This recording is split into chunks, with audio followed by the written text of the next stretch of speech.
What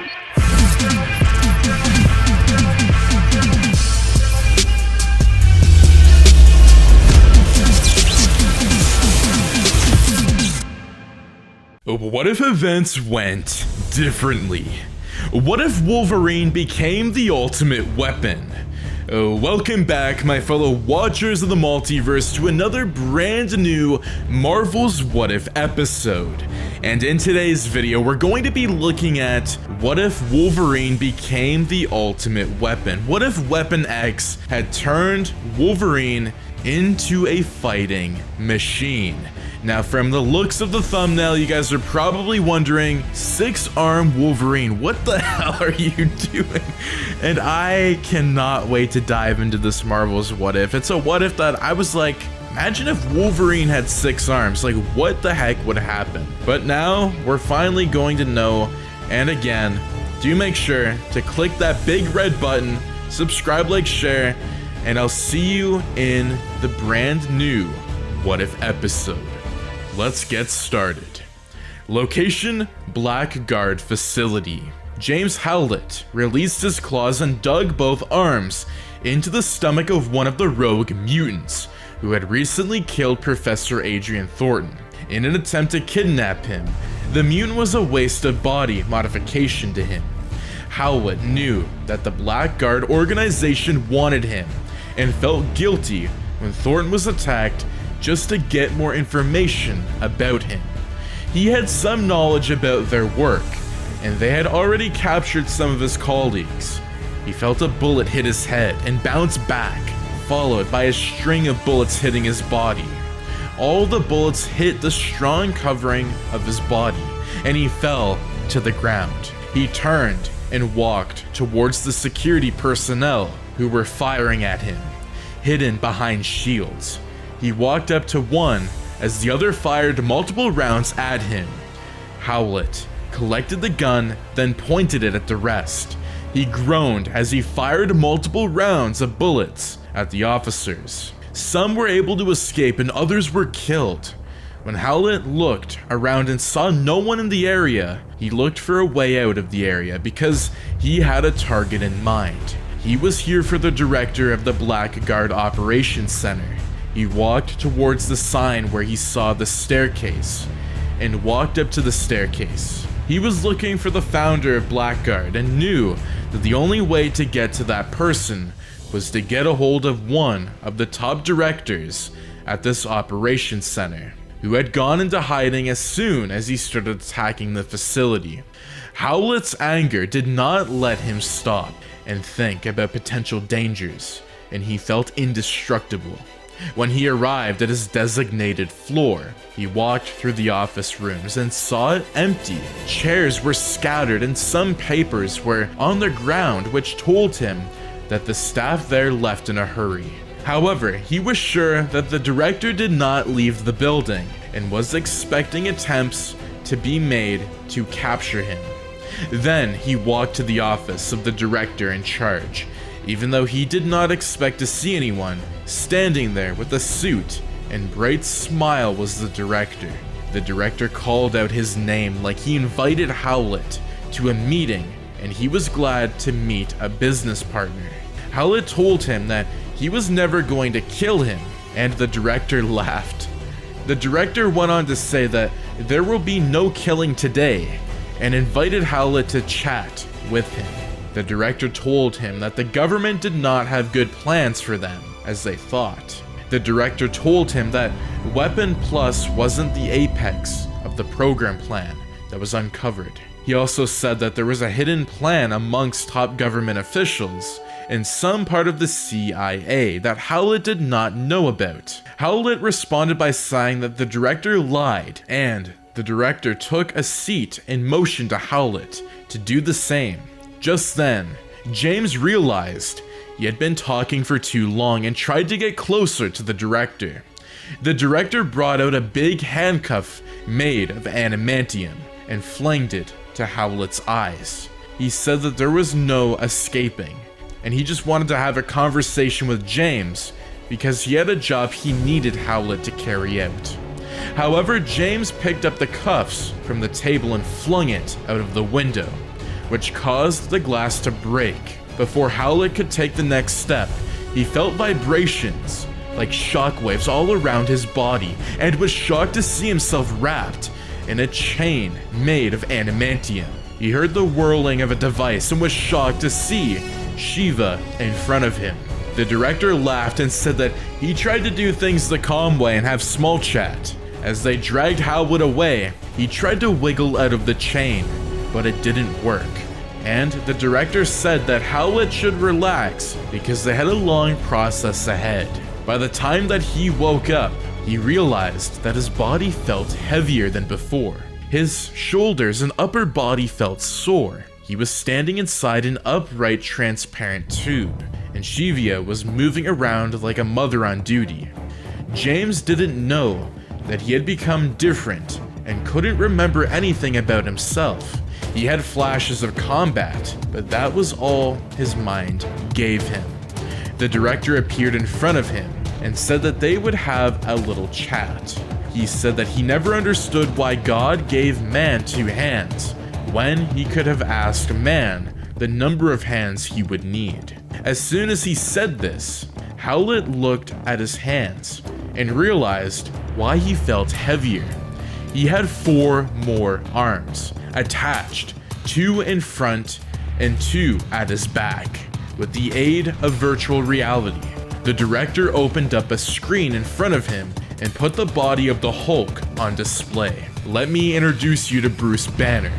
Even though I'm sure you've already heard of him, the screen labeled the powers of Banner as the director talked about him. The director said that Banner was known as the Incredible Hulk because he was indeed incredible. The director swiped, and the pictures of the Avengers flashed on the screen and was labeling about their powers and abilities. The director turned to Howlett and pressed a button on the tube. The tube opened, and he stood face to face with the director. The director said that they all want them alive. Blackguard aimed to get a hold of the Avengers and to use their unique abilities to create more dangerous mutants that would give them power.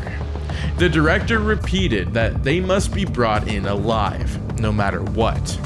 The director stated that for every unique ability of the Avengers, he had given Howlett a similar enhanced ability that made him totally indestructible. He also ordered James to get rid of Stark Industries and S.H.I.E.L.D's building. Location: Rio, Bottle Factory. As the busy spirit of Rio had spread in the air, Bruce Banner went in his old activity like a champion. He wanted to get away and had returned to a temporary work as a handyman at the bottling facility again. As he stacked crates of drinks and moved them, his colleagues halted him for his strength and Banner laughed with them. However, his attention was drawn to the television when he saw reports of Stark Industries and S.H.I.E.L.D. under attack. The buildings were completely razed down like an earthquake had occurred at the exact spot where they were built. He knew immediately that it was an attack. He decided to finish his shift and then make contact with Tony Stark or Captain America to find out what happened. Suddenly, he heard screams from outside the facility, followed by a loud thud and an explosion. He saw the truck which was used to load the drinks on the floor and on fire. Behind it stood the most intimidating figure he had ever seen, the Wolverine. Howlett lifted 10 people at a time with his arms and flung them outside. At this point, Banner did not know that Wolverine had come for him, and his natural instincts were to save people. So Bruce shouted to everyone to use a second exit door and to leave the building. As soon as he said this, he broke through the side of a wall by pushing his 2 front arms through it, and the wall fell. The impact of the fall pushed Howlett to his feet, and the dust made some people cough.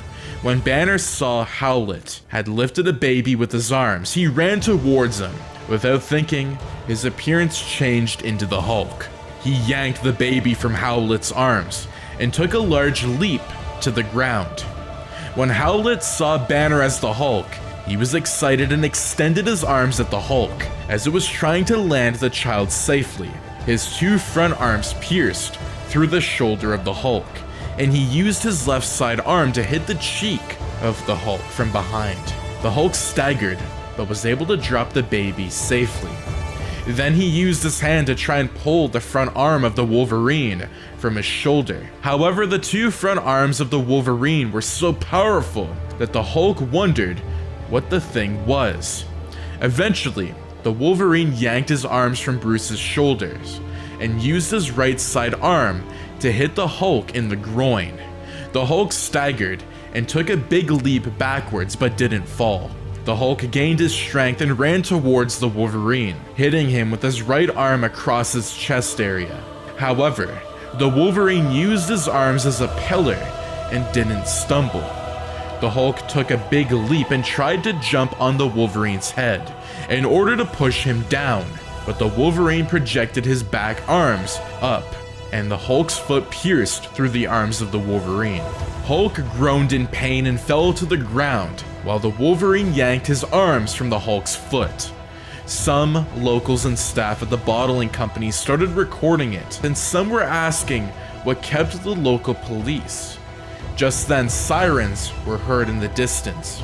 Police cars parked around the bottle facility. They used speakers to ask both of them to surrender.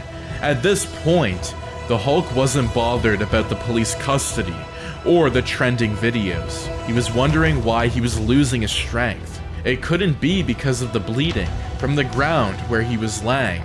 He looked at the claws of the Wolverine and found that the tips looked weird. He recalled the cold sensation he felt whenever the Wolverine plunged his claws into his body. Of course, such a creature would know that it could not kill the Hulk, so it just had to be something, a radioactive substance. No other person apart from Tony Stark could pull off such incredible evil technology. No other person than the stories of the Weapon X program. The Hulk knew that he wouldn't survive the battle, but he was determined to not go without a fight. He wanted to get the Wolverine to talk about what he was after so he could warn the Avengers, whom he knew would see the trending videos. This was the start of something toxic, and if he died, it needed to account for something. The echo of his voice of the police officer who asked them to surrender resonated in the Hulk's ear. He looked up at the Wolverine, who was looking round at the surrounding police, and decided to target his brain. He groaned, got up, and hit the Wolverine directly on the forehead, which caused the Wolverine to stumble. However, he again used his arms as pillars to prevent himself from falling. The police fired multiple rounds at both the Hulk and Wolverine, but nothing seemed to penetrate the Wolverine's body. The Wolverine screamed and launched his forearms into his chest of the Hulk. The Hulk staggered and fell to the ground as he felt his life leaving him. As his vision blurred, he saw gray images of Nick Fury, Natasha Romanoff. He thought it was his death vision until he saw Captain America's face above his head, shaking him and calling his name. The last thing he did was tell Captain America that he was signing off. Then, his vision was gone. The police formed red tape around the scene and called for backup as the Avengers surrounded the manic Wolverine. And that is going to be part 1 of what if Wolverine became the ultimate weapon in the Marvel Comics universe. Now, what did you think of Wolverine having 6 arms?